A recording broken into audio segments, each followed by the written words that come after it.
체포영장 발부 후 체포인데 네. 이거는 법원이 영장을 발부했기 때문에 네. 경호 인력과 충돌하더라도 이 모습이 대국민으로 비춰지는 거는 아마 대통령도 원하지 않을 수 있습니다. 그래서 이거는 조정이 가능할 것 같은데 네. 또는 또 하나의 선택지가 있다고 봐요. 방문조사. 방문조사. 왜냐하면 이제까지 현직 대통령이기 때문에 왜냐하면 지금 여기에 적용할 수 있는 혐의는 네. 대통령 형사법에 대해서는 적용할 수가 없어요. 무조건 내란죄로만 적용해야 되는데 그렇다면 내란죄 혐의를 가지고 체포영장 발부받아서 체포하러 간 대신 가서 조사를 현지에서 하겠다. 네. 그거는 제3자, 제3의 이미지에서 할 수도 있는 거기 때문에 저는 3번 시나리오 아니면은 방문조사의 가능성이 있고 내란해제 혐의로 체포영장이 나왔다. 이건 충분히 기술적으로 가능한 부분이고 영장이 나오게 되면 이건 간단합니다.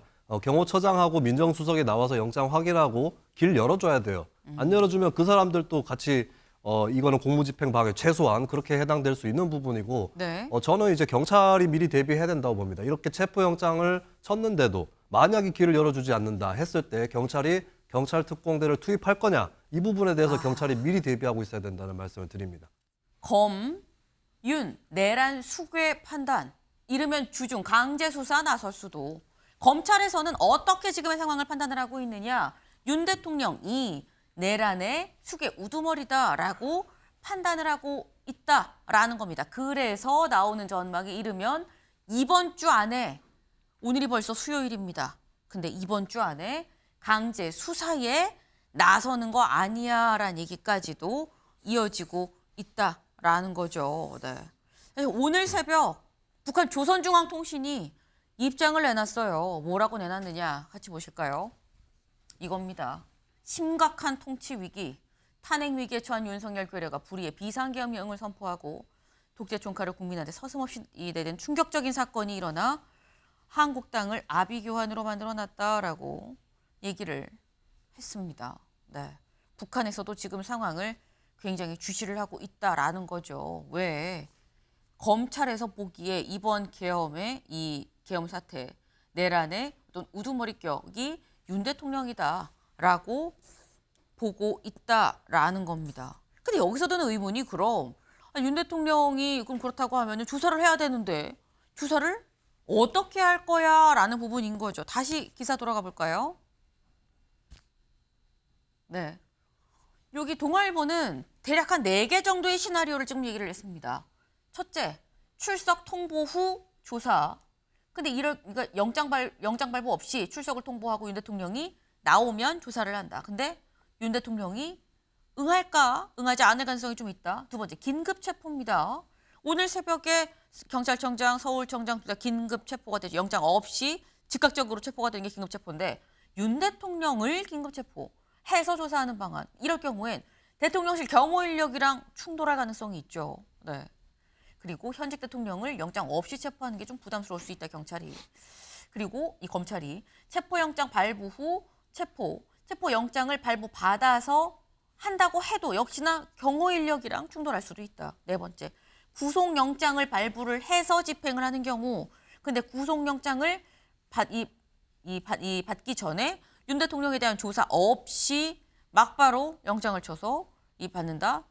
이거는 괜찮겠네. 사전 구속영장으로 가는 게 맞는 거냐라는 얘기가 부담이 또 될 수도 있다라는 겁니다. 굉장히 시나리오별 조사 방식이 많아요. 최수영 의원님. 네. 어떤 게 가능하다고 보십니까? 저는 1, 2, 4번은 현실성이 없다고 봐요. 그러니까 네. 출석 통보 조사 응하지 않을 거고요. 네. 긴급 체포는 경호실이 법적 근거 없다고 막을 겁니다.